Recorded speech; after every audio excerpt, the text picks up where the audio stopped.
Hello students. तो section C के capacitance के नीट लेवल के क्वेश्चन सेक्शन बी के लेकर हम फिर हाजिर हैं। तो क्वेश्चन नंबर 4 देखेंगे। क्वेश्चन नंबर 4 हमें कह रहा है an electric dipole with dipole moment, this dipole moment दिया हुआ है कूलॉम में, is kept in electric field और इलेक्ट्रिक फील्ड दिया हुआ है। Potential energy of the electric dipole की पोटेंशियल एनर्जी पूछी है। इलेक्ट्रिक डाइपोल की पोटेंशियल एनर्जी होती है माइनस पी डॉट ई। तो पी वेक्टर गिवन है हमें 2i + 3j, डॉट प्रोडक्ट कर देंगे ई वेक्टर के साथ। ई वेक्टर है हमारे पास 4i, तो माइनस में आएगा, i के साथ i की मल्टीप्लाई कर देंगे, j है नहीं तो जो जे 0 हो जाएगा। तो 2 4 = 8 -8 जूल हमारे पास इसकी पोटेंशियल एनर्जी आ जाएगी। थर्ड ऑप्शन करेक्ट है। क्वेश्चन नंबर 5 देखेंगे। A point charge q is placed at a distance r from the centre. एक पॉइंट चार्ज है q को एक सेंटर से, कंडक्टिंग स्फीयर के सेंटर से r डिस्टेंस पर रख दिया है।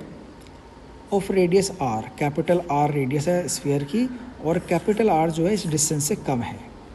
When the switch S is close, जैसे ही स्विच S को क्लोज करेंगे, which of the following is correct. तो पहले हम सिचुएशन देख लेते हैं कि जब स्विच S ओपन है तब क्या सिचुएशन होगी। मान लो अगर ये हमारे पास पॉजिटिव चार्ज Q है तो ये इस पर एक नेगेटिव चार्ज स्फीयर पर इधर की तरफ इंड्यूस करेगा, और अगर इधर की तरफ नेगेटिव चार्ज इंड्यूस होगा तो सेम पॉजिटिव चार्ज स्फीयर पर दूसरी तरफ इंड्यूस हो जाएगा इस तरीके से। अब होगा क्या, यहाँ पर इन दोनों चार्ज डिस्ट्रीब्यूशन की वजह से यहाँ पर पोटेंशियल रहेगा 0, लेकिन इस चार्ज की वजह से यहाँ पर पोटेंशियल कुछ रहेगा। ठीक है, अब क्या होगा,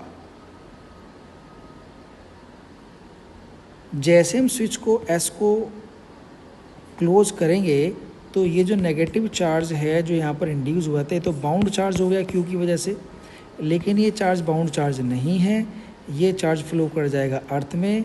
और जैसे ही स्विच क्लोज होगा, मान लो स्विच क्लोज हो चुका है, तो यहाँ से ये चार्ज हमारा फ्री हो जाएगा और ये चार्ज हमारा यहाँ से हट जाएगा। अब क्या होगा, अब यहाँ पर पहले तो कुछ पोटेंशियल नॉन जीरो था, जब तक यहाँ पॉजिटिव चार्ज था तब तक यहाँ एक नॉन जीरो पोटेंशियल था बिकॉज ऑफ दिस चार्ज, क्योंकि इन दोनों चार्ज की वजह से एक दूसरे पोटेंशियल को जीरो कर रहे थे और इस चार्ज की वजह से एक पोटेंशियल यहाँ पर था। लेकिन अब क्योंकि यहाँ पर ये चार्ज नहीं है तो अब यहाँ पर पोटेंशियल हो जाएगा 0, क्योंकि इस स्फीयर को अर्थ से कनेक्टेड कर दिया गया है। जिसको भी अर्थ से कनेक्टेड कर देते हैं उस कंडक्टर का पोटेंशियल हो जाता है 0। तो अब इस स्फीयर का पोटेंशियल भी 0 हो गया और इस चार्ज इस पॉइंट पर भी पोटेंशियल 0 हो गया।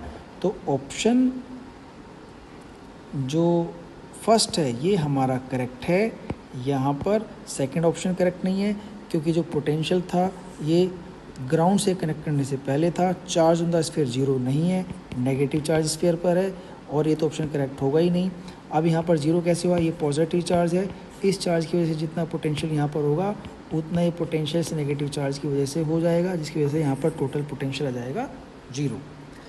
चलते हैं नेक्स्ट क्वेश्चन की तरफ। नेक्स्ट क्वेश्चन है हमारा, Q1 charge is given to one plate of a parallel plate capacitor of capacitance C. Q2 charge is given to another plate. Potential difference developed between two plates. मान लो हमारे पास एक parallel plate capacitor है जिसके बीच की distance है D और plate का area है A। कैपेसिटेंस है C जो कि ε0A/D होती है। अब यहाँ पर इस प्लेट को हमने चार्ज दे दिया Q1 और इस प्लेट को चार्ज दे दिया Q2। तो यहाँ पर सरफेस डेंसिटी आ गई Q1/A और यहाँ पर सरफेस डेंसिटी आ गई Q2/A।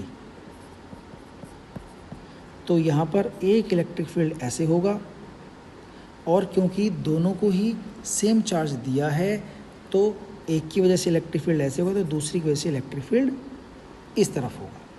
दोनों अपोजिट डायरेक्शन में इलेक्ट्रिक फील्ड होंगे, तो इस केस में जब हम फाइंड करेंगे नेट इलेक्ट्रिक फील्ड आएगा सिग्मा, ये मान लो सिग्मा 1 है, ये मान लो सिग्मा 2 है, तो जो नेट इलेक्ट्रिक फील्ड आएगा वो sigma 1 minus sigma 2 divide by 2 epsilon not, ये हमारे पास नेट इलेक्ट्रिक फील्ड आएगा। और डिस्टेंस d है, तो जो पोटेंशियल इनके बीच में पोटेंशियल डिफरेंस होगा v, वो हमारे पास आएगा v equals to E into D. अब e कितना है, e हमारे पास है सिग्मा 1 माइनस सिग्मा 2, यानी कि Q1 minus Q2 upon a into 2 epsilon not, ये तो हमारे पास e की वैल्यू हो गई। और d की वैल्यू यहाँ से फाइंड करेंगे sigma epsilon not a upon c, तो d की वैल्यू आ जाएगी epsilon not a upon c। यहाँ से d की वैल्यू फाइंड करेंगे, तो d की वैल्यू हमारे पास आ जाएगी sigma epsilon not a by c। अब यहाँ पर देखेंगे हम एप्सिलॉन नॉट a से epsilon not a cancel out हो जाता है, और जो पोटेंशियल डिफरेंस है v, वो हमारे पास आ जाता है Q1 minus Q2 divide by 2c। इस तरह से Q1 minus Q2 divide by 2c second option हमारा करेक्ट ऑप्शन आ जाता है। ठीक है, बाकी के क्वेश्चन करेंगे नेक्स्ट वीडियो में। मिलते हैं नेक्स्ट वीडियो में।